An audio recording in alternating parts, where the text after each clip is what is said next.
Welcome to People Are Everything, the show where I ask my guests, who are the 5 people that have shaped the person you are today? And today we have Bill Sommers. I said recently that talking to Bill is like being wrapped in a duvet of wisdom. And that's exactly how this conversation is going to feel. You're going to feel warm. You're going to feel well educated. And you definitely will come out wiser. So, Bill's a fascinating guy. Just one little anecdote. He's come out of retirement 5 times just to be helpful, and particularly in his first love, which is education. So, great conversation. You're going to love this one. Sit back, relax, and enjoy Bill Sommers.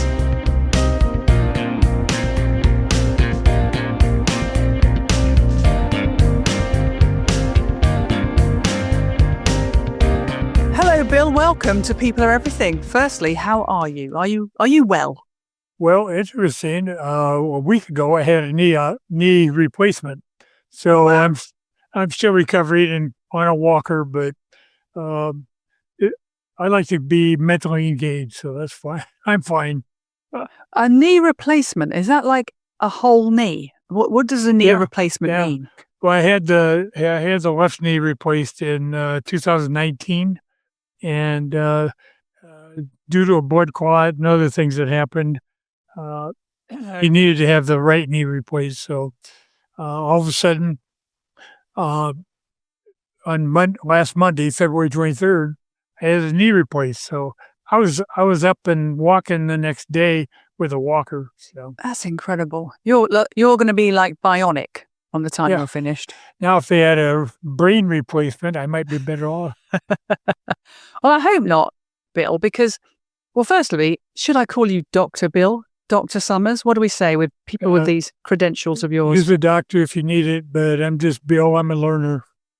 Yeah, well, that's very humble of you, but anyone who's actually done an actual PhD, I think, deserves to be called doctor. So, but I'm looking forward to this. I tell you why. I mean, nowhere near your level of accomplishments, but I have an educator background.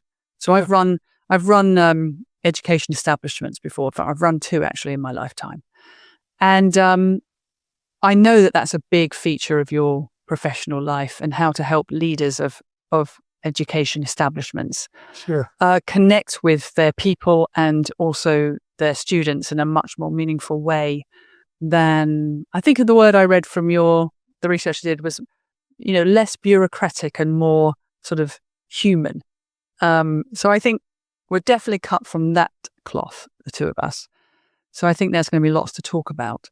But also just I don't know, you're a man of great accomplishment, and I'm finding myself in this little podcast of mine being more and more drawn to people who've have a body of work, like the amount of books you've produced already.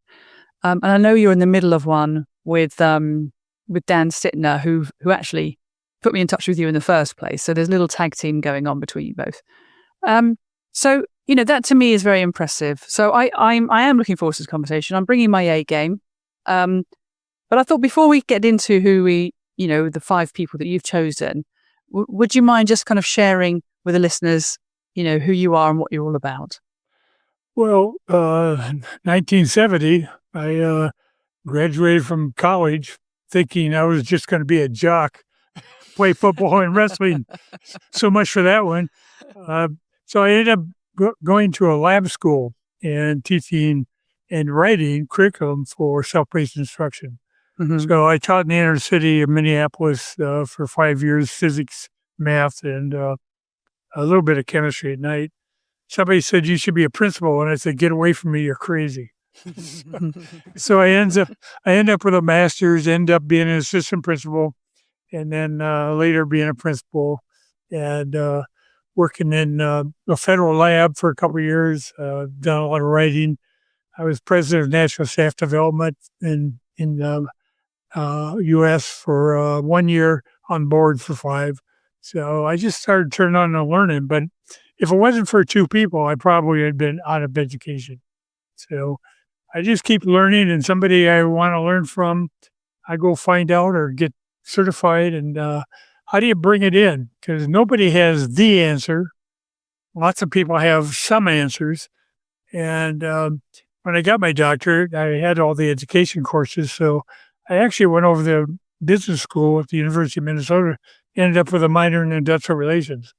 So I really blend business as well as education, some of the most innovative practices. And because I believe the person with the most repertoire has the most influence in the event.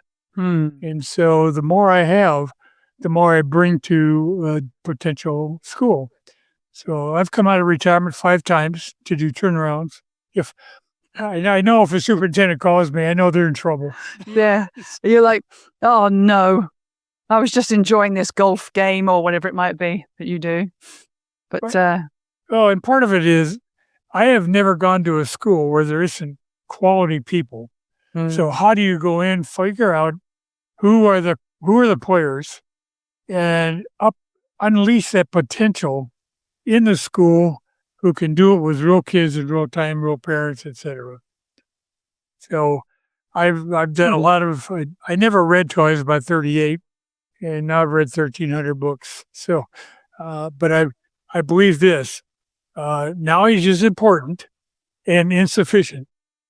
You got to be able to do it. oh, I like that. And there's an old quote by, I think, Teddy Roosevelt. Someone who's had a bull by the tail knows 5 or 6 things that someone who hasn't doesn't. Yeah. I love that. Knowledge is important but inefficient. Can I go back over a few of those things then, Bill? Because, well, first of all, leaving university, 1970, I imagine at the time there, the opportunities, or academic opportunities, doesn't sound like it was your primary thing anyway. But these days, modern days, people come out of university with all these grand ideas about what they're going to do as a profession. I think in the 70s, mostly we just got through it. So as you say, you came out thinking, I'm just going to do sports. That's a big leap from sports to doing, physics and masters and, this lifelong learning, kind of pursuit that you have. Do you remember at the time, was there something transformative in that time where sort of light bulb moment? Yeah, my knees went bad, and I wasn't able to continue in college athletics, so I had to find a job. Okay, that yeah. Necessity is the mother of invention, isn't that what they say? Yeah. Oh, I see. So you hurt yourself through injury playing sports? Is that what happened? Well, I think one of the things I knew from my parents, one is my mother knew how to work hard. Probably overly critical, but she knew how to work hard. My dad had the patience of Job. I have no idea why. But I grew up literally next to the tracks in Cedar Rapids, Iowa. Okay. So I never forgot where I came from. Mm-hmm. And so if anybody tries to put kids down or puts people in their place, I probably will be the one who comes up and eats you. I don't like people making fun of other people. Oh, well, wonderful. I want to come back on that in a minute because I want to share something with you. But sorry, you were about to say something. Well, I'm just saying that what I've found over the years, 40 years in leadership, is if you don't have the courage and to stand up for what's right, you'll just be another person who takes the job, gets to retirement, and goes away. Mm-hmm. So somebody asked me, how do you turn around schools? I said, well, first I put on iron underwear because you're going to get eaten from all sides. So you better know what you believe. I love that too. I think that kind of, resilience is talked a lot about these days, isn't it? But actually having that kind of strength of knowledge of who you are and what you stand for, it's a guiding principle. So that no matter what comes at you, you just go back to it. So what's my guiding principle? I think along the way, teachers, I just love the teachers and people that I've run into and non-certified staff as well. But one of the nicest comments I've ever gotten is, you seem comfortable in your own skin. Yeah, yeah. And that's sometimes hard to get to. I get that sense already talking to you. I like the idea of repertoire as well. I'm an ex-musician. I hate saying ex, but I'm an ex-musician. And a repertoire in the musical sense if you have a broad repertoire, you can apply your musical passion in so many different ways, and it's exactly the same in the business world, isn't it? Absolutely. If you have a broad range of experience and know-how, there isn't much, I bet, that's come over your table that you've gone, I don't know about this one. And if you didn't know, I'm pretty sure you'd go find out. Well, it's like some people say, well, that's business. Well, duh. What are we in business for? We want kids to be able to survive and thrive after high school. This is not like do school, and that life is a little bit different. So when you find something that will work in an area or specific, bring it in. As an educator, I'm going to have to adopt it and probably smooze it a little bit. But this great ideas. So I learned from, like I said, I just started taking improv classes in the 80s because my life was improv. I never knew who was going to hit the door. They're going to be mad about something. So what does that look like then? When you say improv classes, you mean performance improv? Like, yes. It's improv was actually started, I think Clive Anderson in England did a lot of improv, and then we had Whose Lines It Anyway come to America. But there are some real good strategies on how to deal with conflict, creativity, communication in improv. So when somebody suggested that I take it, I'm going, oh God, no, I want to do it, but no, I'm too scared. Yeah. I walk in here and Stevie Ray got 17 people operating together who didn't know each other. And I said, how in the hell does that happen? So I'm always willing to learn and take whatever piece I can that'll help move staff and students ahead. Yeah. Well, my only thing I've ever heard in terms of the principles of improv is yes and. Well, yes, and another one I use is called colonial person. Okay. Pair people up and assume that one came up in the colonial period of 1700s. Mm-hmm. Now tell them how a car operates. Tell them how an airplane operates. Yeah. So you're talking to someone who has no frame of reference, so you got to build it. I like the sound of that. I'm going to practice that myself. Sounds fun. All right. Well, listen, we as I say, I'm nodding yes in agreement to everything so far. So as I say, I think we're definitely like-minded. There's a very big fundamental difference between you and me, though, Bill. I need to confess it before we continue, which is I didn't really go to school that much. I had an extremely chaotic childhood where it would be absurd for me to get into formal education and stick with it. But I left home at 16, and but I've never stopped learning. I don't have any sort of, any kind of noteworthy education at all. But as a lifelong life learner, and not necessarily an academic, but I listen a lot, I read a lot. I probably consume about 50 hours a week of knowledge somehow through some mediums, various mediums. And I've never lost the thirst for it. But I do, when I meet people like you, I do think to myself, I certainly had and still have the brain for it. But, I would like to, I don't know, one day maybe do a degree or something like that. I do think it's a part of me, part of the story that I'd like to, if I could go back, I would do more education.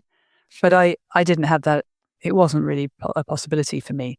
So just so you don't try and out academic me, Bill, I promise you it'll be an easy contest. Well, let me give you a African proverb that I really like, and I put it on my notepads a lot. Not learning is bad. Not wanting to learn is worse. Yeah. So if you're a learner, you're going to survive in the world because you're going to find a way. Yeah, most definitely. And you know where I get most of my learning from? People. Just talking to people. Listening to their views. Exactly. How did you do that? Why did you do that? And I get accused of this. Probably why I do this podcast. I never take anything at face value. I want to know what's behind it. And I think that curiosity, is a powerful force in me. I'm a curious person. I want to know things. Well, it's one of the things they talk about in the use of AI. Is AI has done some wonderful things. At the same time, if a kid can use AI to create a paper and a teacher can use it to grade a paper, why do we have school? Yeah. I don't think AI will ever replace the humanity. It certainly can. So I always ask, how do you know it's true? Mm-hmm. Well, it was written. I said, that didn't make it true. Yeah. When I hear somebody say, well, the research says, really, Yeah. what was the end number that they tested on? What was the composition of the group? And critical thinking as well, Bill. I think it's a skill that is lifelong. You can't just take a class on it. Today we're going to talk about critical thinking. It's like going to the gym or eating good food or, taking good care of yourself in other ways. Maintaining an appetite for critical thinking is lifelong. Otherwise, like you say, where's the truth? Yeah. Well, it's kind of like Arnold Schwarzenegger once said, nobody ever gained muscle by watching me lift weights. I love that. So if you're not wanting to do it, I'm probably not your guy. Do you know this guy called Anatoly? Have you heard of this guy called Anatoly? Anatoly? Anatoly. Anatoly. No. Here's a random thing. You talk about lifting weights, and it's a wonderful, humanity, witnessing sort of human behavior. He's this really, really strong guy, really strong, and he's taught himself to be his optimal strength by doing unorthodox training. Okay, so he's trained, and he goes to these big gyms, like real muscle building gyms, like where Arnold would have gone to. And these men are huge, like massive muscles. And he's tiny. And he wears a little beard, a disguise, and he pretends to be the cleaner. And he's got a 32 kg mop, a mop to mop the floor. Yeah. And he hands it to these big, strong guys and says, would you mind holding my mop for me? I just need to clean these weights away. And of course, they drop the mop because it's too heavy for them. And they're like, what? Why is this? What the hell's happening here? And then he pretends to be the cleaner. So he's like, oh, can I move your weights? Do you mind if I move your weights to the side? And they're all looking at this little guy going, what? What are you talking about? You can't lift these weights. Anyway, there's a whole performance where he pretends he doesn't know how to lift these weights. And then, of course, he just picks the weight up and carries it on his shoulder like it's nothing. And it's extraordinary. And there's two things I remember from what he said was one, he had learned from his father I can't phrase it quite right, but it was like, no man should live his life not knowing his own strength. And I thought, isn't that an amazing thing to say, whether it's physical or otherwise? And the second thing is humility. You watch these big, strong guys to a fault, they all show such humility in the face of this little guy. And they're so impressed by him. You get occasionally some guy being annoyed, but mostly they're just completely in awe of this guy. I don't know, there's something in that about, a big message of how to be, in my opinion. Well, one of the people that I've learned so much from was a guy named Marshall Goldsmith. Mm-hmm. And he's like #1 business coach in America for 10 years in a row. And he'll get 95% success with executives if you have these three things: humility, courage, and discipline. Yeah. So when I coach principals and superintendents, that's what I'm doing mostly right now. In addition to writing, is do a start first. If you got the courage to confront real data, don't push it away. Do you have the humility to say, I'm not as good as I want to be, or I want to learn something, and the discipline to follow through and see if it works. If it doesn't work, we'll do something else. Yeah, wise words. Is Marshall going to be on your list of 5? Yeah, he would be one of my top 5. Yeah. Yeah, good. Well, I'll talk to because I am obviously I've met Dan, and well, I mean, I don't think it's, nothing's ever by accident, is it, Bill? Let's be honest. So I met a lady called Nancy Berger, who was introduced to me by Matt Ziegler on a show called Just Press Record. And the concept is two people who've never met. Basically, Matt puts us together based on he knows us, we don't know each other, but he believes we'll have a great conversation. And he sets us up like we are here, and he just presses record. And we've never met before. And then we're suddenly on this podcast together and we don't know each other, right? And then Nancy and I had this instant chemistry that went on to becoming her coming on my show. And then now we're actual friends. We've seen each other in person. I've been over to see her in Boston, coming back again in September. And a friendship is born. And Nancy introduced me to Brandon Mergard. And then Brandon introduces me to Dan. And then Dan introduces you to me. You to me. And so it goes, how the world works. And I don't think it's a coincidence, because the people he's introduced me to, of course, you are going to be predisposed to how important people are in a person's development and in terms of this rich and precious life we're all in. So I don't think it's any coincidence, but I've heard a lot about Marshall. I want to hear more from your perspective, but I know he's hit a couple of top fives so far already. Yeah. Well, let me just finish with Marshall. In about 2017, I read one of his books called What Got You Here Will Not Get You There. Yeah. And I thought, holy buckets, who is this guy? Never heard of him before. So I'm always surprised when there's, people show up in your life. It's like, student's ready, a teacher appears.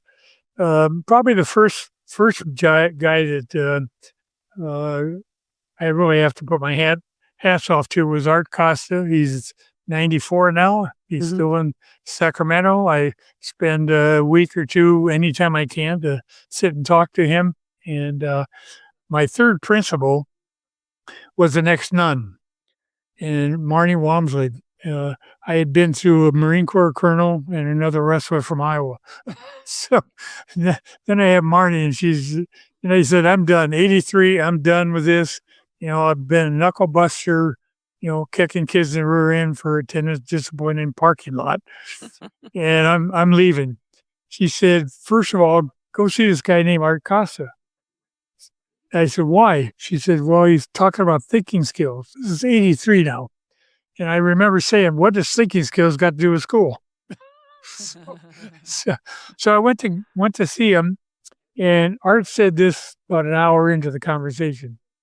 I'm really not interested in how a kid behaves when he knows the answer to something. I thought that was really stupid. Then he said this, I'm really interested in how a kid behaves when he does not know the answer to something. Yeah. And that's why I'm still in education. That's interesting. What does a teacher do? What does a principal do when you don't know what they do? And so last November, I spent about a week with Art. And I called it Artful Conversations. These are posted on my website, learningonthewars.com. And I said, Art, how did you get into this? Because he's been my mentor for 40 years. He said, one day I was just thinking about, what do you do when you don't know what to do? And so he started talking about persistence and, collaboration, communication, all these things. And that's where our habits of mind were formed. And that's been used in, many different places. So he's probably number one. The second person, again, because no, Bill, I really, before we move off art, I love that, artful conversations. I love that. I mean, this may be a well-worn thing, but in my 50-odd years in this planet, I haven't heard anybody express it that way. What do people do when they don't know something? I mean, that is so obvious, really, because how you go about finding knowledge says everything about who you are, where you are at, what life you live. Because going back to can I just touch back to my little childhood for a minute? What was, what I'm in the same thing as you, which is helping young people is a big thing for me at the moment, helping young people reach their potential. And it's like nobody really knew what was going on, but they knew something was going on. Yep. And the educators, and this was the 70s, so there wasn't really social care the way it is now and stuff like that.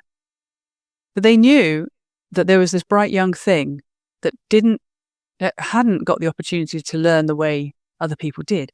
So they were finding so many workarounds. And this podcast is there to honor people. So I'm just going to stop for a second, if you don't mind, take up a couple of minutes of your time to talk about some of the people in my life. I had people in my life who just noticed in school, so these were educators, that of course I'm not going to get homework done, but if you keep me slightly late afterwards, I'll do it because I'm in an environment where I can do it. I have a table, a desk, books and pens, right? Yep. When they noticed that things that should have been healed weren't healing because there wasn't an adult there to help, they made sure I was in the school nurse from time to time, just to be checked on, in very discreetly. But they noticed that the things they sent me home, going, go and show that to your mum or dad, and they'll put a plaster on that. And then I've come back and there's no plaster. So go on. Well, let me tell you another thing that Art did for me. He invited me into all kinds of learnings and being into the think tank of reflective practice, etc. So maybe 5-6 years later, we're having dinner after doing a training of thinking skills. And he looks at me and he says, "You're a principal." I said, "Yeah." He said, "What are you doing to create a mentally stimulating environment for your staff?" Oh, I love that. And I looked at Art and I said, "I have to do that too?" And this is typical Art Costa. He said, "If you're not doing it for the staff, why do you think they'll do it for kids?" Yeah. And do you know what? Right in the chest. Yeah. And I guess, right in the heart. And that was the point I was going to make, which is that somebody in that leadership, somebody in that school said, keep an eye on that, Julia, will you? And the persons, multiple people wanted to, because they were well led and they were well motivated and they saw their role way beyond the thing that they had to do as their day job. They almost took a local parentis role with me. And to me, that goes to the top. That's not random. It's not random that multiple people noticed and did something about it in my school days.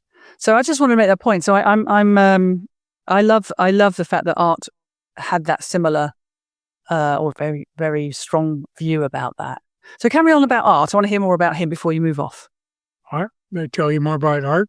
Yes, please. I like the sound of him very much. He was actually an old science teacher like I was, but he ended up, I think, working in curriculum in Los Angeles and then took a professorship at University of California at Sacramento State.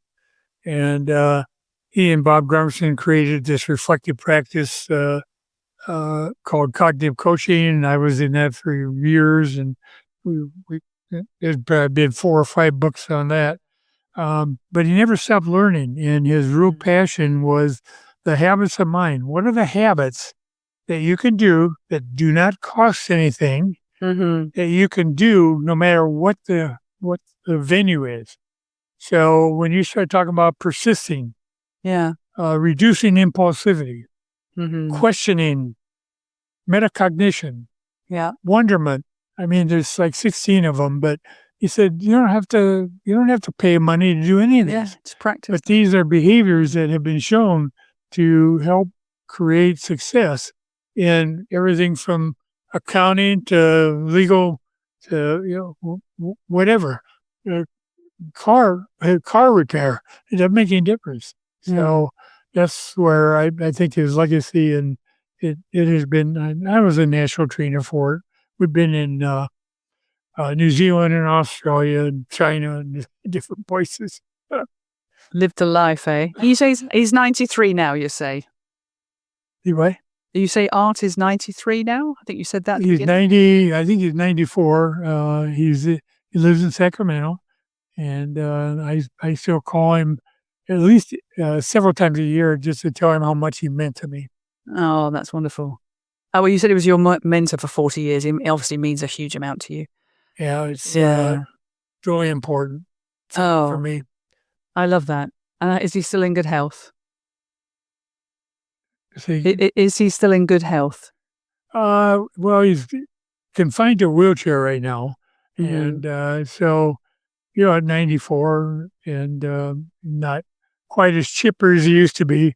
So his kids kind of take care of him, and his wife and he, I think, just celebrated 70-some years of their anniversary. Oh, wow. 77 years. That's something, isn't it? And that's a great Amazing. teacher. Yeah. Oh, really? Yeah. So I, for whatever reason, he saw something in me and invited me into the learning path that I've never deviated from. They sound like an education power couple. I like it. Yeah, I wrote about him as one of my giants. Isaac Newton said, I could see farther because I stood on the shoulders of giants. Yeah. So I did a whole series of giants on my website. And then I also did a series of ark builders. I can't remember who said this, but they said, no more prizes for predicting rain, prizes for building arks. Yes. So who are your ark builders? Who are the Yeah. people that are building arks for you? Amazing. Yeah. Okay. I'm going to think about that. Oh, well done. I really like the sound of art. Hope he's doing well. All right. So we go on to number 2 then. Who would that be? Number 2, well, I put down Marshall Goldsmith just because I was looking for multiple ways of coaching differently. And Marshall and Frank Wagner and Chris Coffey really developed this, but it's been used there's 5,000 coaches across the world in, I think, like 70 different countries using his process. It is, let's just talk about Bill. I want to be a better principal. So I'm going to find 5, 6, maybe 10 people who will tell me the truth. Mm-hmm. What would make me a better principal for you? Yeah. What would help for you? And I get that feedback, and then I pick 1 or 2 goals, and then I coach around that. And then every couple of months, I will do a mini survey to the people who I trust to say, am I getting better or worse? Yeah. Because I've already shared, this is what I'm working on. Yeah. So you've got goals, you've got people who you trust giving you feedback, and at the end, there's a metric that says, did I get better or not? Well, too much, unfortunately, too much coaching is, well, I kind of like it. I like to talk to people. Well, fine. What results are we getting? Yeah. Does it make any difference for the people around you? And I remember Chris telling me this when leaders have too much ego, amigo. Too much ego, amigo. Well, I also know a big feature of Marshall's teaching philosophy is also commercial, which is if you don't feel better, if you don't feel like you've learned anything, there's no charge, which is really putting your money where your mouth is, isn't it? That's saying, I back this principle, this approach. And having met Brandon, he actually live on the podcast put a few of those principles to work.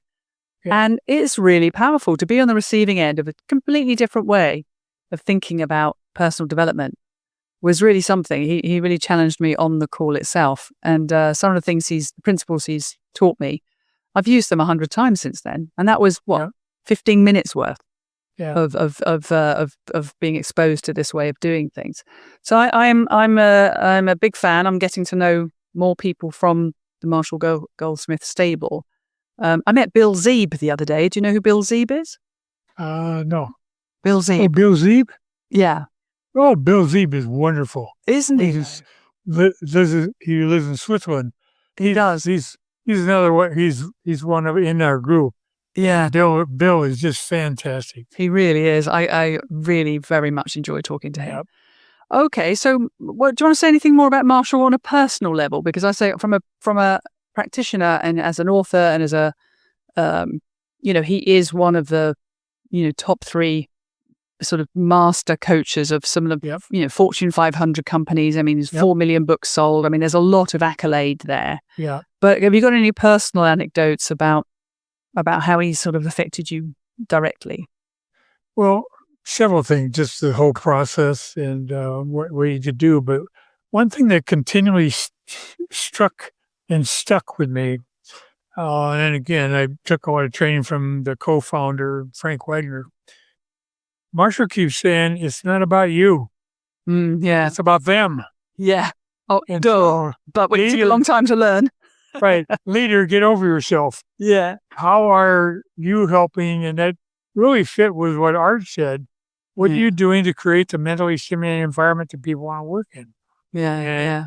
Because I did a keynote at superintendents in Tennessee once, and I said, how do you feel about, this is my opening line, how do you feel about dealing with volunteers?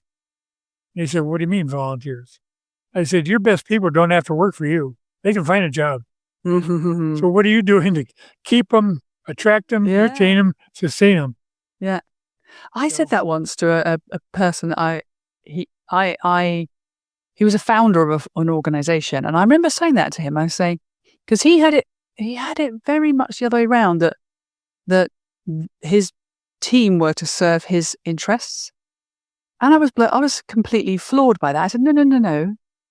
Your team enables your success. Your responsibility is to serve them. And in doing so, have them achieve their best selves. And it was like, I don't know, a lightning bolt went off in his head. He had it completely the other way around. He thought he was the guy that was providing opportunity. I said, no, they're enabling yours. So it's a similar kind of thing to what you're saying, which is your people. If you're a leader of people, your primary responsibility is to them. Well, I think one of the things as a principal, and I spent most of my life as a principal and a little bit as a superintendent, program manager, et cetera, and college prof. The bottom line, I always say, what do you signal is most important? If you've gotten out of your office and taught something, so I'll go out and teach a physics lesson or an algebra lesson or chemical dependency, etc., because people, especially your staff, needs to see you face 30 moving targets with sweaty palms, not knowing how this is going to go. Yeah. So don't tell me how to do it if you're not willing to get in the arena and try it out. So I always love the people who want to tell teachers how to do it, but they've never been in a classroom. Back to your bull by the tail analogy earlier. Makes sense. Most of them are legislators. Yeah. Interesting. Yeah. Super. Well, Marshall, hello again. Good to have you on my podcast. I feel like Marshall's been with me for quite a few of these now.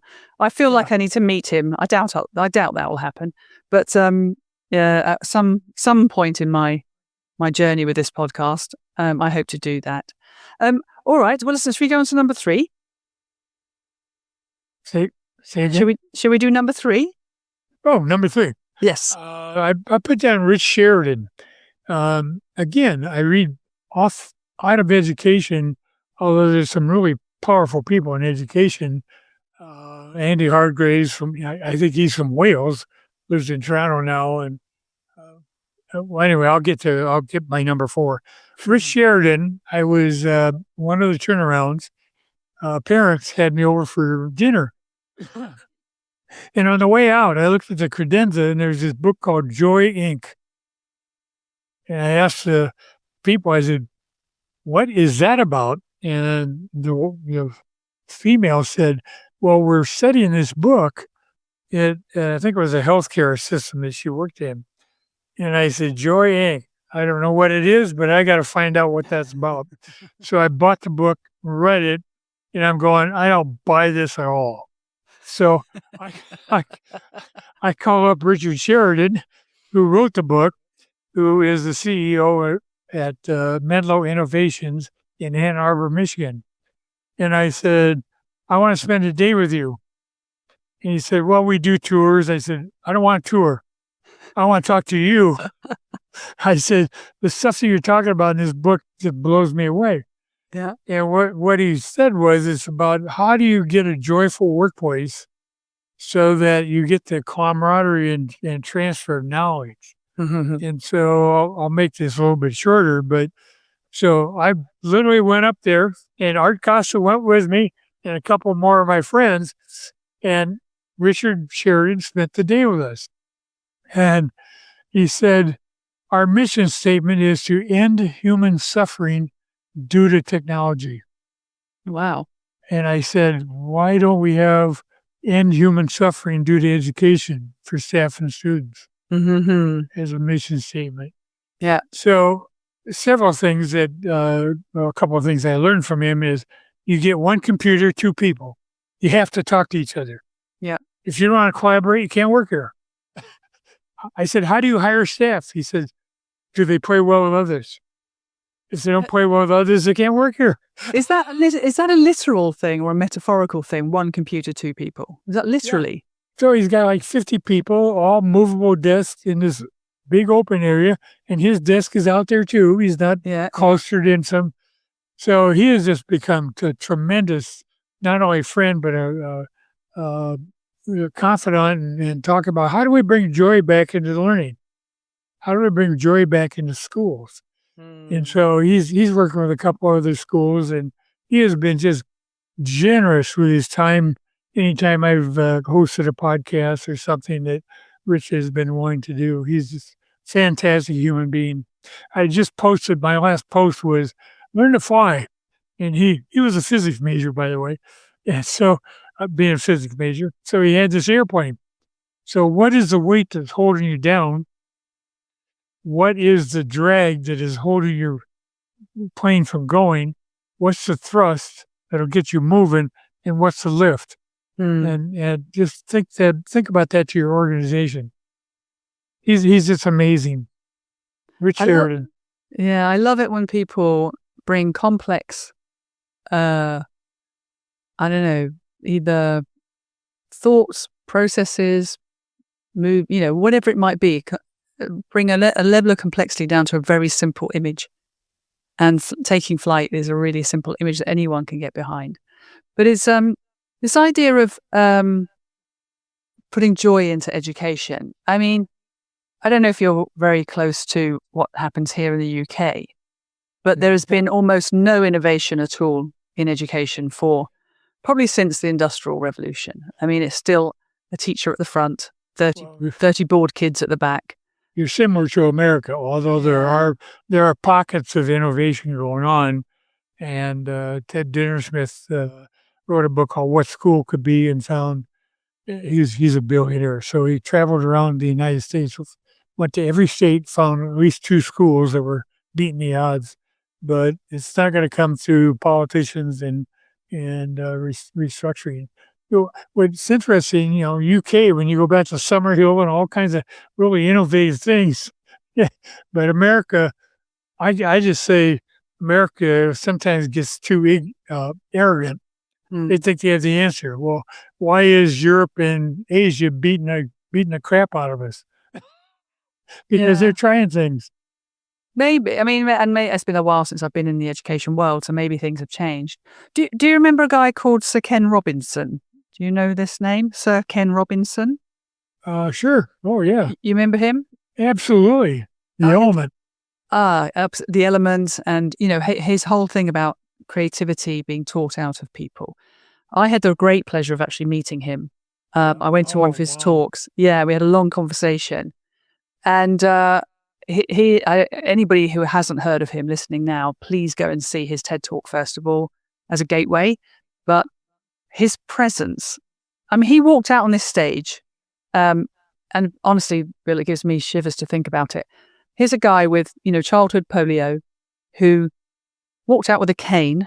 So he's obviously physically impaired by that experience, stood completely still for, I'm going to say, an hour, maybe more.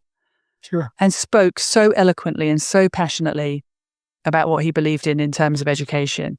And it was spellbinding. And I'm a huge, huge fan of his work and his principles.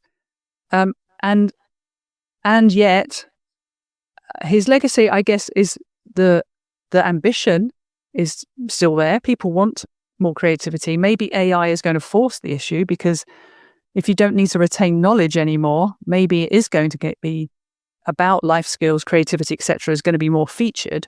But as yet, I haven't seen any huge change in the way education is run here. Well, and my question really for the future is, who carries on the legacy of Ken Robinson and some of these giants that they're passing on? And how do we do that? I'm going to be 80 in 2 days. So it's like, hell, I'm ready to take over another school. Yeah. But let's get on it. If you want to do something, fine. But who are these who's going to take this forward from from people like yourselves and Rich and Ken we've just talked about? It's a good question. Oh, well, listen, I really like the sound of Rich as well. You're very lucky, aren't you? Look at these great people you have in your life. Oh, I'm grateful. I'm sure they are too. Okay, number 4 then, please. Number 4, I put John Saphir. Saphier. He's the president of Research for Better Teaching. And I have a couple of Bibles on my shelf. One is Skillful Teacher. I think it's in his 8th edition. And if John has done research on it, it is solid. You don't have to worry about it. He's one of the most integrate people I've ever met. And the second book that he wrote, this has probably been, I don't know, 6-7 years ago. It was called High Expectation Teaching, 50 Ways to Help Kids Know They're Smart. These are practical things you could do tomorrow. This is not about airy-fairy theory stuff. But John has been a lighthouse for me for 40 years. And it was like, and Art introduced me to John. Wow. And so he's in Acton outside of Boston, Massachusetts. But John Saphir, if I want to know, is this real or is this BS? He's the guy. I am BS, by the way. Bill Sommers. I go to John. John's my go-to guru for education. Amazing. If he's done it, then he's got a couple other people, Marianne Haley and Deb Reed, that work pretty close with him. But again, just solid. And has worked in some of the toughest schools in Boston and New York City and whatever. So I always look at somebody who's willing to come out of the shell and work with real kids in real time. What came to mind when you spoke about him was this idea of so many different forms of intelligence. Yeah. Like if you're not academic, you kind of, potentially could be written off as a dumb kid, right? Now, I wasn't academic, but didn't mean I wasn't bright. I just didn't have the capacity at that time in my life to sit exams. It was unrealistic, but it didn't mean I wasn't intelligent. And some people really shine when you give them, I don't know, creative challenges or cognitive, reasoning challenges or, critical thinking challenges or physical, things that they can do with their hands, whatever that kinetic challenges. So it's like there's so many different forms of intelligence that I suppose the trick as an educator is to find out what moves the dial with that particular kid. But how realistic is that, Bill, in a class of 30? Sternberg of Yale years ago said it was triarchic mind. Yeah, you have book smart people, you have creative people, and you have people. And so you can be intelligent in different ways. Yeah. Half my life has been in the inner city because I tend to go to the underdog or somebody who's not doing as well. So I'll get on my soapbox for 1 minute. So I have, in my 50 years, I've never seen a state take over a school district and have it be successful. After 2 to 3 years, they say, take it back, there's nothing we can do. Yeah. So now the state of Texas has taken over Houston. 286,000 kids. Yeah. And so what they want to do is do more privatization. And I'm not against private schools. We've had Catholic schools and independent schools for years. But I'm going to suggest as you cut their funding, what are you going to do with 286,000 kids walking the streets of Houston? I know this. They will survive. Yeah. You may not like how they survive, but they will survive. Yeah. So how do we bring them in? And as soon as we have either dropouts or burnouts that just say, I'm done with this, they come to school, but they really are not engaged, then you lose any kind of relationship and relevance to them, and you have no impact. So I taught physics in inner city.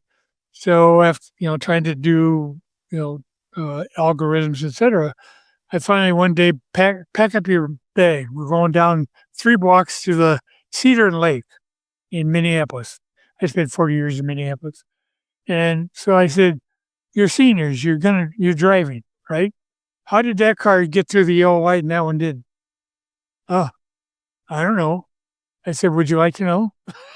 Because you may get a ticket. So that backed me into velocity, time, distance. Yeah, make it relevant. Yeah. So first of all, you got a relationship, then relevance.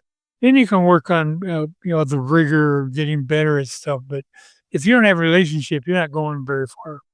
But what I'm hearing is that it's down to the individual educator to work within the current framework, but bring something to it that is going to connect with the kids in front of them, rather than state-led, government-led, kind of here's a new thing we've come up in the think tank of how we're going to move young people forward. Well, who's it controlled by? It's controlled by people who went through a school system 30 years ago. Yeah. And they probably did pretty well with their GPA or whatever. Nobody's ever asked me my SAT score in 50 years. Yeah. Thank God.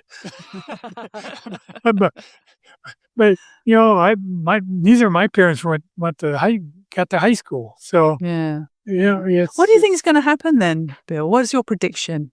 Say the next 20 years with everything that we're learning about artificial intelligence and the kind of advancements we're expecting. What do you think is going to happen in education?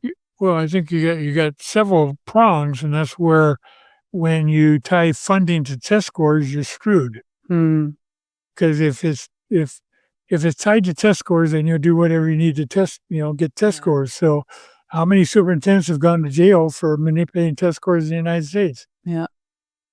So they get your superintendent's a year because your test scores went up? Really?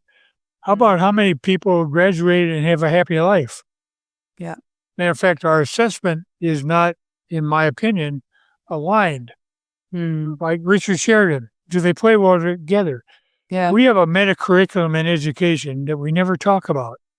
We talk about, can they read? I get all that. And what we also teach is embracing diversity, building teamwork together, building honesty, helping your fellow man. I mean, there's all kinds of things that we teach through modeling. Matter of fact, the French have a proverb: children need models more than critics. Yeah. So 100%. What are we modeling? And when we model your test score, we're screwed. Yeah. Because if I'm not good at taking tests, I finally quit playing that game. I'll go find a job. So I think a couple of things you're going to see is the expanding career tech education, where several school districts, and Rich has helped me with some of these too. And I coached a principal for 3 years in Grand Rapids, Michigan, where they had auto mechanics, culinary, social justice, technology, all kinds of things. So kids were going there in the afternoon, getting their basics in the regular high school. 20 schools were feeding kids into that school. And once they found their passion, you didn't have to worry about motivation. So I think we're going to see that expand, and internships and other ways to learn from the masters. I think there's always going to be a need for people who can, like I took calculus. I have never used calculus. I mean, tell me why I should teach a kid the quadratic formula. Yeah. Because I'm not going to get jazzed up about 2 intercepts on a curved line. I'm sorry. So teach me statistics so I can play blackjack. Something that's usable. So I think what's going to happen is there's going to be continued movement away from the tradition. Hmm. And so General Eric Shinseki said this: if you don't like change, you're going to like irrelevance a lot less. If you don't like change, you're gonna love irrelevance even less. Hmm. So you think that? So you People are think? going to go where they can do something with it. Yeah, yeah. So it sounds like you are enthused by the possibilities. I mean, edtech is Absolutely. could be a really big disruptor to this structure that we've gotten used to over 50 years. Well, it's like art had a new concept. John Saphir, Andy Hargraves, who lives in Toronto, but I think he's from Wales, is wonderful as a global person. Hmm. Ken Robinson obviously pushed the edges, but Yeah. didn't have the effect I wish he would have had. There are people in New Zealand and Australia doing things, and people in Finland. Somebody at Finland, I think it was Posse Salzburg, came over once and said, the Americans said, well, how come you're doing so well and we don't seem to? And I think it was Posse who said, well, you guys talk about it, but we actually put it into theory, or we put it into practice. Practice, yeah. Duh. But what I love about what you've just said is it's optimism for the future. And I spend my time now more and more focusing on young people and where are we going? What are we doing? The older generation, what are we doing to help them? Because I feel like it's such an obligation to do that. I just feel like they're getting left behind, and it's not right. Well, exactly. So our assessment is on fact acquisition. So isn't that where AI is strong? As long as you check the facts. Yeah. So yes, we need facts. Yes, you need your right. You need heuristics in your mind so you can solve problems. I get that. And what we also need is people who know how to work together, see something that nobody else saw.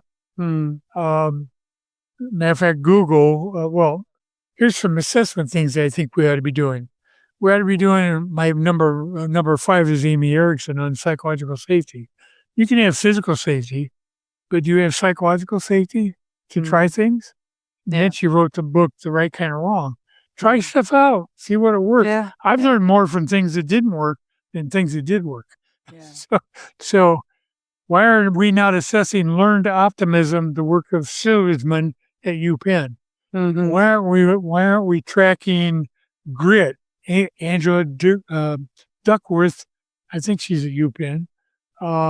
Positivity. Yeah. Barbara Fredrickson at Harvard. I mean, there are people out there. I'll tell you one of the books that set me off in 2025 was The Power of Mattering by some guy I'd never heard of, Zach Mercurio from Harvard. And basically it says, kids need to know they matter. Yeah. Staff needs to know they matter. Yeah, 100%. And if I don't matter, why should I show up? Yeah, yeah. What came to my mind then when you listed off all these great people? I wonder what Ken Robinson would have to say about AI had he still been around. What he should say is, see, I told you. But yeah, that's what I'm saying. Because it was his message. One day, facts and knowledge are not going to be the currency of the world. Yep. It's going to be all the things you just listed. And that's the stuff we should be teaching. And it's the youth. They have the energy. They've grown up with technology. They understand it much more than we do. And, I'm not necessarily a political person. I have no sort of public politics. But anybody at the moment who's talking about moving things for the youth, leveraging the expertise, the wisdom, and the wealth of the older generation to flow it downwards to the youth, to give them everything they need to succeed, is going to get my attention. I use a lot of quotes because, I'll tell you why in a minute. But Neil Postman said, "Children are messages we send to the future that we will not see." Yeah, and I say, be on guard because we're sending messages to kids that probably not the best. So Yeah. another thought I have in terms of building cultures is, now think about it. Indigenous cultures have been around for thousands of years. Mm. Not one of them had a 3-ring binder full of policies.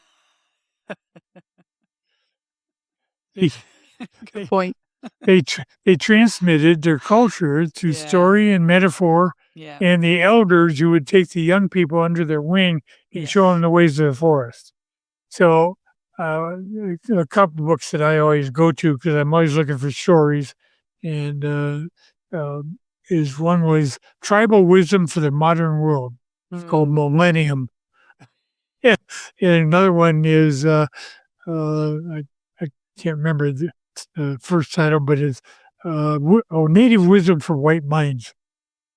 This stuff is all over, and we're not using it. Yeah. That idea of passing down from generation, it's got broken, hasn't it? I remember as a kid, there was an apprenticeship scheme. Older generation took an obligation to bring the next generation through. It seems to have broken. There is a big gap in that relationship. We need to fix it. Well, one school I went back to after 20 years when I was a teacher there, went back as principal in the inner city. And when I came back, one of my APs said, I said, boy, I'm sure glad they're going to be happy that May comes and they'll get spring break or summer break. She says, no, she said, you look around, 10% of these kids will be gone. I said, you're telling me we have 200,000 or we have 200 dropouts in this 2000s? She said, yeah. I said, why? She said, well, we always do. I said, not on my watch. So I asked about 6 teachers, and I put 85 kids in 9th grade who were potential dropouts, put them in a room, and I said, today we're going to design a school that'll keep you in school. Wonderful. And out the back, they said, well, you're the principal, you figure it out. I said, I am the principal, and I could figure it out, but guess what? I want your input. By the time the day was over, they created a school, everything I would have done through the research that I knew. It's not about me, it's about them. Mm. We instituted it the next year, cut the dropout rate in half in 1 year. Wonderful. Because it was the kids doing it. It wasn't me. It was the teachers and the kids that put together a family and supported each other. Mm. Oh, wonderful. I mean, we are cut from the same cloth. Yeah, don't tell me it can't be done. It ain't easy, but it can be done. And you can innovate and you can change how things are done within your own remit. Yeah, I absolutely agree. All right, well, let's talk about Amy then. Number 5 is Amy. I didn't catch her surname. Number 5, I put down Amy Erickson, who has done just seminal work at UPenn on psychological safety. Mm-hmm. She actually, in her book called Fearless Organization, has a 7-question test on assessing psychological safety, and it feeds what Art said. Do you have a mentally stimulating environment for your staff? And so she really looked at that, and some of her work is just, I think, foundational to build psychological safety, so kids will try stuff, and you're not going to get hammered if it doesn't work. So when Google did a project, how to get innovation, they used psychological safety was number 1 of anything else. It wasn't even trust or anything else. Did the innovators have psychological safety? And that's what Rich Sheridan does. I mean, that's what Goldsmith's coaching. So I think she's amazing, and we have not embraced as much of it as we could in education. Isn't it interesting when you said psychological safety? I thought, well, that's appropriate for every human interaction that we have. Right. I mean, think about it in your own home, your partner, your family, your friends, your associates, everything. If you don't feel psychologically safe, you can't flourish. You can't do anything. You have to do physical safety. I get that. Yeah, but you know what I mean? In terms of emotional development and human development, you can't do it because you're so busy protecting yourself. And sometimes in a turnaround situation, you got to go in and put the fires out stop the fights. Yeah. So that it's safe enough for the teachers to come out and start collaborating together. Yeah. Because when it's under threat, people go to their rooms and say, leave me out of this. It's too threatening. Have you got a particular moment? I mean, you've obviously achieved so much in this space. Is there a particular thing you're most proud of, a particular turnaround or a kid that you remember or a teacher or a staff member that you really felt, there I had the biggest impact? I actually moved something there. Well, I tend to find 3 to 5 kids that don't have maybe the best home life or whatever, and I kind of take them under their wing. Well, let me just talk to you about the last kid. London was an African-American young woman, and a sophomore when I met her. And it was the last school 2 years ago that I went in to turn around. We did not have the best opening. I was trying to get her out of the hall and go to class. I knew she was smart, but her and I kind of crossed swords. Yeah. And I said, I'm going to change the relationship with this kid. And so within a couple of months, she was helping me clear the halls. And I looked at her, I said, London, when you graduate, I will be here for your graduation. And she said, how do you know I'm going to graduate? I said, listen to me. Watch my lips. When you graduate, I will be here. So I paid the $500 to fly up there for her graduation last June. Bless you. She was amazing. She was really in the hole.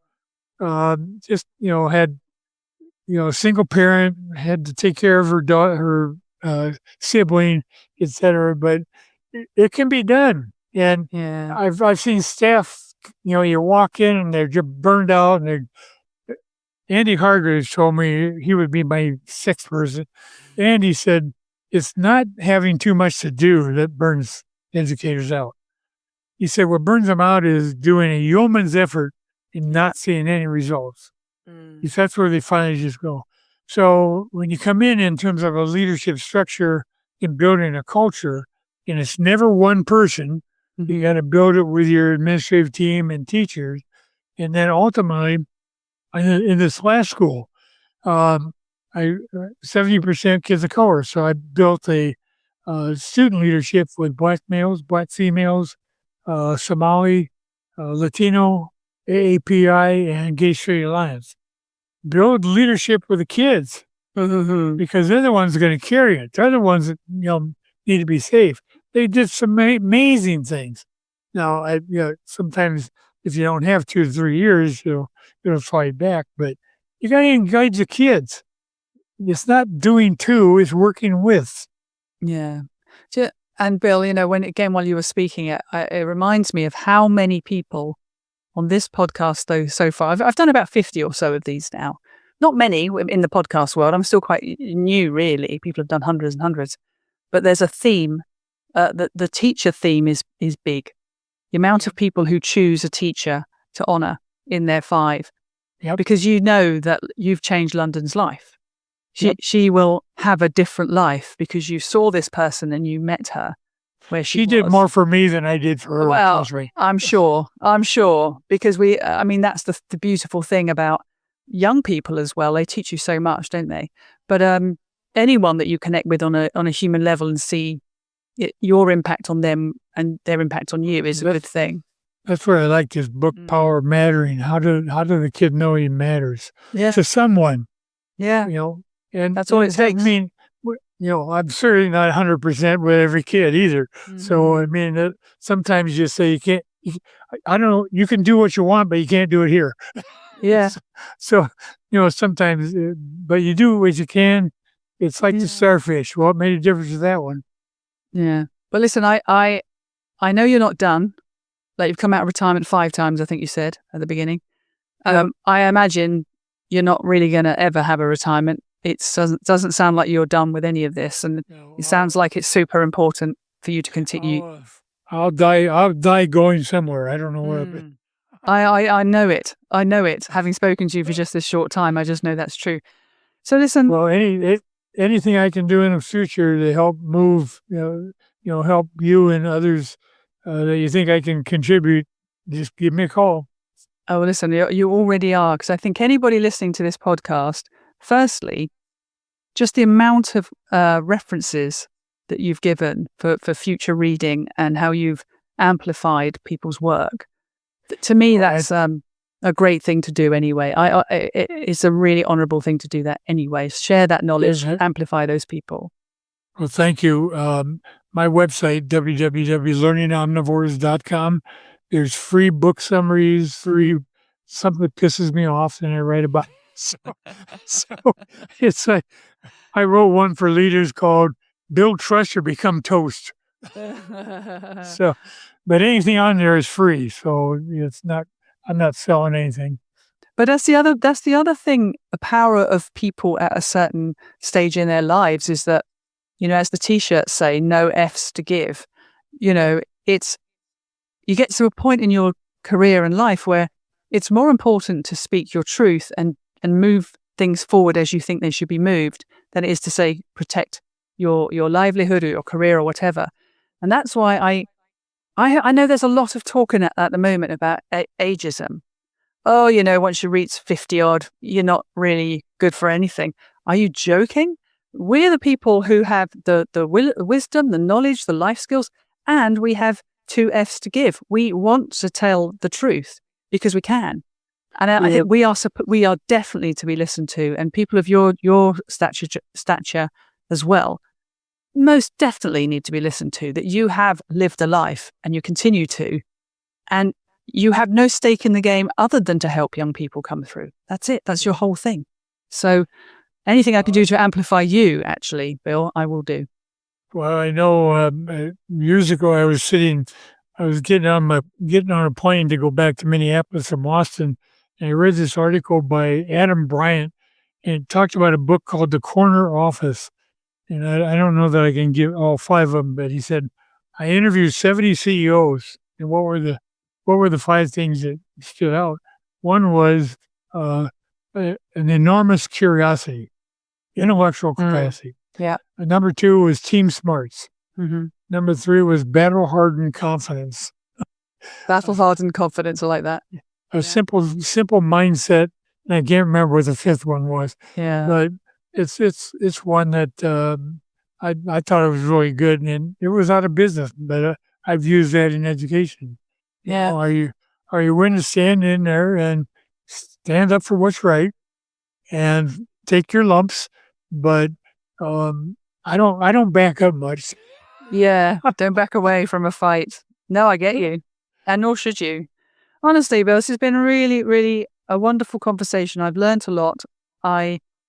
I knew we'd be kindred, but I'm like a little fledgling to your fully developed self. The things you talk about do resonate with me deeply. Am I doing enough personally? No. I think I'm still finding my stride. But I know I look back over my career, and where I've been most proud and most satisfied is when I'm helping young people prosper. I've run 2 education institutes, which is really weird given I didn't go to school. And it was weird when we came to confer our degrees. I was the only person on the stage. I'm handing the degrees out because I was the principal, and I didn't have a degree, and that was strange. But it didn't seem to matter to anyone. But as I tell a lot of people, it's not, it's not about a degree. It's can you do the work? Yeah. But my probably because I didn't come from an academic background, I brought quite a lot of innovation as well to the institutes that I ran. We did some really groundbreaking work. In England, we have something called the Queen's Award. I don't know if you know about this. So the Queen's Award, obviously it'd be the King's Award now, but at the time, a certain amount of businesses would get awards for, in this case, innovation. And my school got a Queen's Award for innovation because we connected the industry directly to our teaching programs. So that was very groundbreaking back then. It's about 20 years ago. Yeah. Well, one of my concerns is that as superintendents and principals and teachers are leaving education like crazy, so who replaces them? Yeah. Matter of fact, okay, you can go to college and check off the boxes and you get a license to be a principal. That doesn't make you a principal. Yeah. So that's what I'm focusing on, trying to coach people who have the internal capacity and interest and passion, and then how to use that battle-hardened confidence and experience to help supplement, because it's not being taught in administrator school, I guarantee you.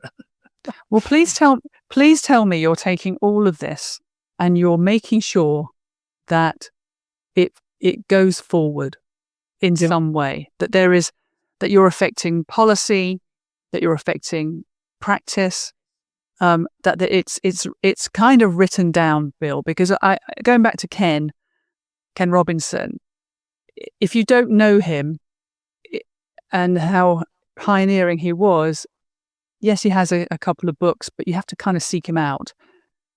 I wish if he'd lived longer, he would have had such an impact. And I think, we have an obligation to take that forward. Yeah, and I would say watch some of his YouTubes or videos, because you get a different sense being in a room with him. He's extraordinary, or was extraordinary, I should say. Yeah. But listen, but Bill, please make sure you are leaving this legacy and impact on the world. I'll be very cross with you otherwise. So we've got to the end of our time together. No, but there is a last question, and I know you haven't prepared for this. I know you won't have done. So I'm gonna give you time to think about it. Which is, I always finish the podcast with who should I speak to next and why, which is how we met, by the way. And it doesn't have to be answered now, and it has to be a real person that I can actually talk to and that you can actually facilitate. So, wow, any particular area? No. Fascinating people with great insights and willing to talk about all things human beings. That's really it. Any of the 5 that I mentioned. Yeah, true. For education, I would seek out Andy Hargraves. Andy Hargraves. Okay. Well, you don't. I'm not seeking anybody out. You have to introduce me. This is the rule. I'll do that. No problem. Hey, okay. I introduce you to any of these people. Although I don't know Amy personally, I know the other ones personally. So I'd be more than happy to introduce you to them as well. But I think Andy might, because he has a global perspective. And he's just been amazing over the years. All right. Andy Hargreaves, did you say? Andy Hargreaves. All right, Andy, we're coming for you. Expect an email from Bill anytime soon. It'll be probably tomorrow. Wonderful. Oh, well, listen, thank you so much for taking the time today, Bill. It was an absolute pleasure. I wish you all the very best. This is very important work you're doing, and I wish you all the very best. Namaste. Namaste.